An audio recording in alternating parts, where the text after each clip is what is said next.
Believe it or not, fellas, I never have art block. And you don't have to have art block either.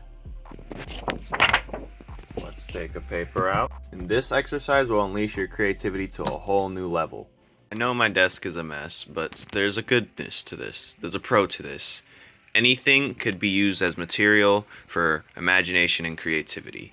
So, for instance, we're going to pick a random object. We're going to pick this pencil sharpener right here.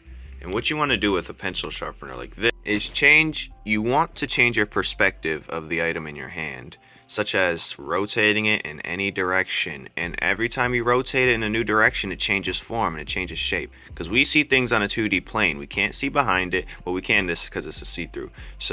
But we can't see around anything. We see things on a 2D plane. So this right here is just this shape right in front of us. This right here is now an oval shape. Now, for instance, right here, we're going to use an example. Now this is in the shape of a building, a potential building. Or you put it like this, now it's the has potentiality to be a spaceship floating through the air. Now we're going to draw it in the face front view first. Okay, so let's just draw this like this. And this is going to be like a concept pretty much. And now the building's up to you and your imagination on how you want it to look. So think of this as a futuristic building. And this is just a concept. See, now we can draw it in this shape. Now I was thinking more of a spaceship. That's what came to mind.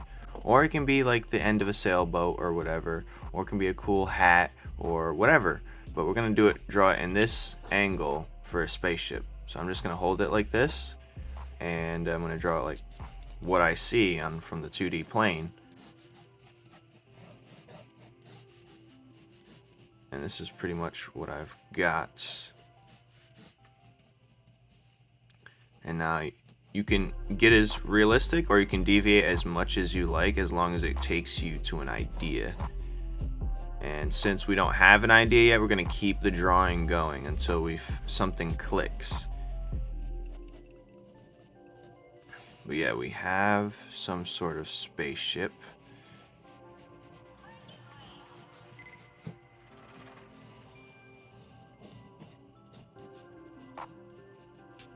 Alright. And now we can deviate since we have the overall shape. See, now we're going to add some cargo compartments here, down here. Then we're going to add some form of like blaster cannons or something. Then we can pretty much go any direction. Then it's blasting. Then we have another blaster cannon right here. And pretty much we're going to add some fins right here for, I guess, random aerodynamics. Then we're going to add some more jet propulsions right here. And then it's going to be like blasting away. And now we have a spaceship we've made out of this sharpener. Funny how that works? Now, we're going to try one more thing with this pencil sharpener. What do you see when you look at it this way? Does it look like some eyes to you? I'm getting like this robot, this cartoonish robot. So let's draw what we see now. We're going to draw that shape that came into my head, or the idea. Kind of like Wall-E, if you know what I mean.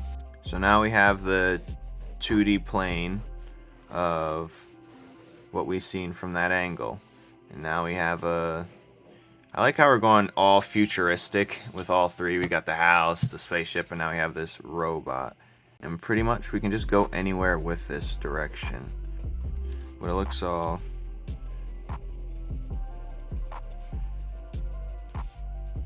And he's just gonna have one wheel. Simple stuff. And we can really deviate any. And you can think of lore as you're going along, like just a simple robot, a prototype robot that was designed early but scrapped early as well because it did not fit the regulations. So now we have just single robots out here.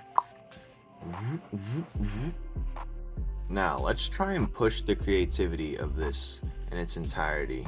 So we can even look within the object itself. There's like blades in there, there's shavings in there. We don't have to look at the object itself, but it could birth new objects from other reasons and whatnot. So pen in gear, let me try.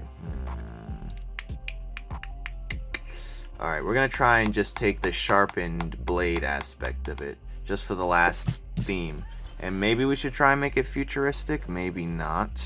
But we're gonna take the blade out, just like this. See, now we have a... It's gonna form like some type of sword. And we're gonna have the bolt in it, because there's a bolt like right in the middle that screws the blades together. So we're just gonna do like a plus right here.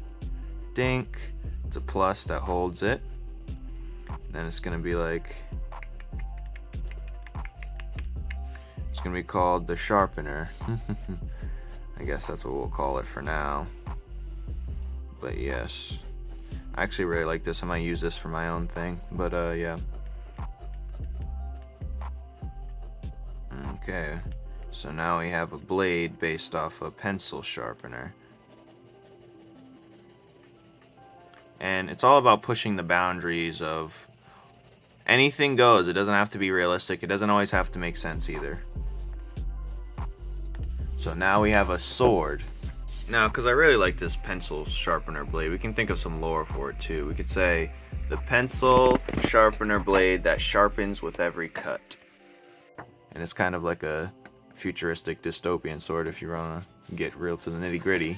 But all these things have something in common, and it's future. Not that that means anything, but yippee! That was the pencil sharpener. Let's grab another piece of paper somewhere. Dink.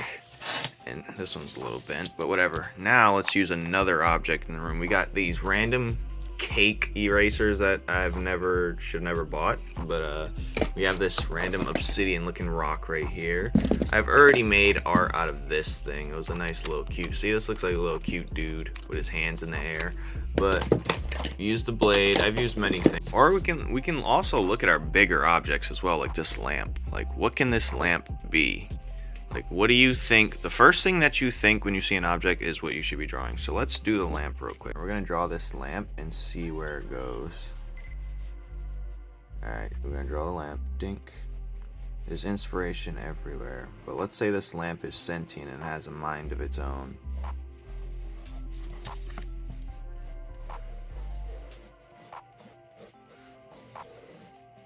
And now...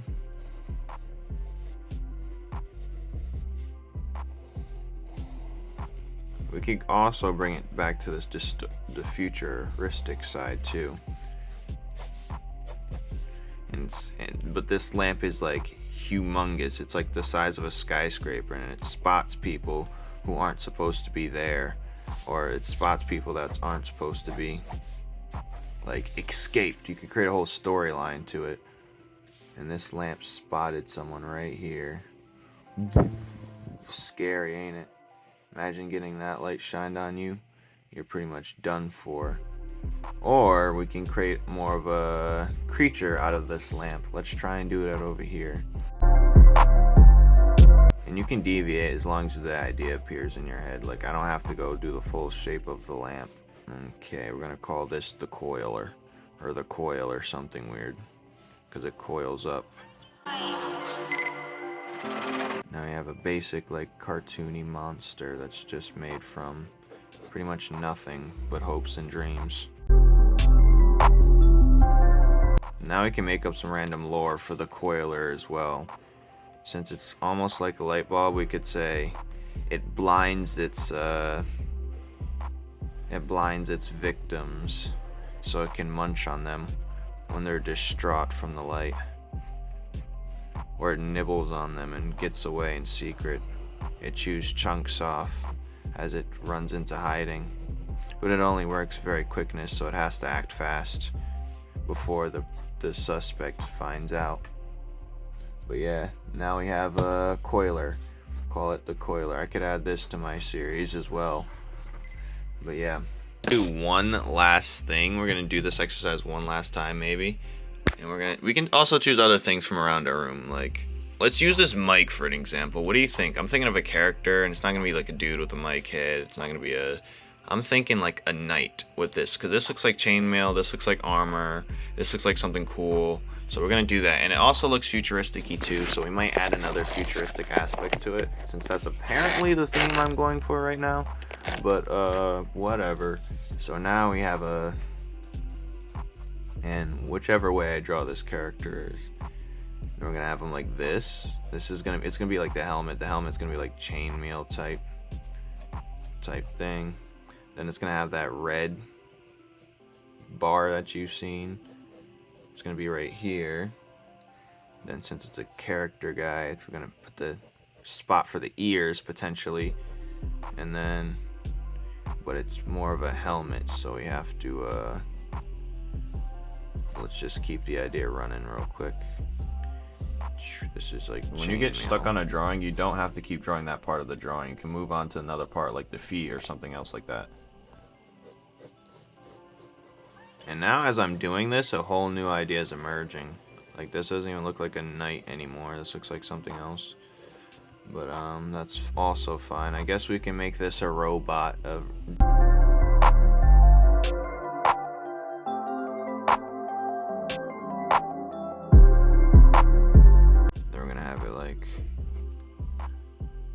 We're gonna create a consistency with the V. It's gonna be like VTech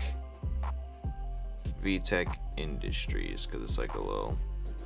Then that creates some lore to it as well. And now that we've given this robot a logo like VTech on it, now it gives this robot a purpose. It has history. It has a storyline behind it, and that helps also with the design that we're going with right here as well.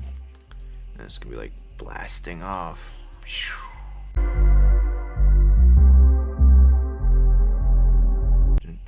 Draw bolts right here just to make it look more robotic.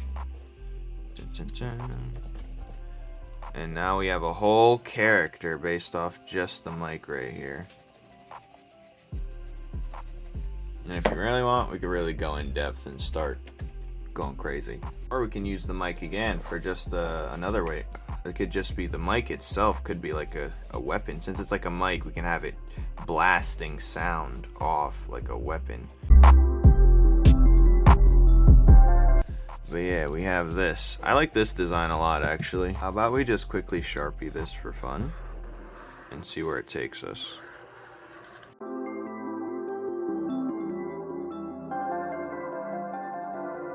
We don't have to go too crazy with it. We can draw a little nicks here.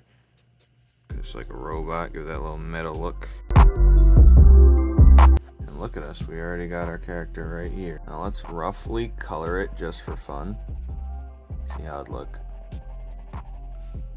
See, I don't have a good red colored pencil right now, so we're gonna have to use this weird one. There you have it. Perfect character. And yeah, I used to do this a lot actually for like when I started out TikTok and started out YouTube. So I speak from experience when this helps with quick thinking and the creative process by a ton. I used to do it with all the Pokemon design, and you should do it too. It's not the only way to increase your creativity outlet and output, but it's definitely a good one. Let me know if this helped you in the comments below. And if you like it, I could do more, let me know, and I will do more and more examples of how to do that in other ways. And if you liked the video, like it, and if not, don't like it, I guess, and subscribe, and see you guys later.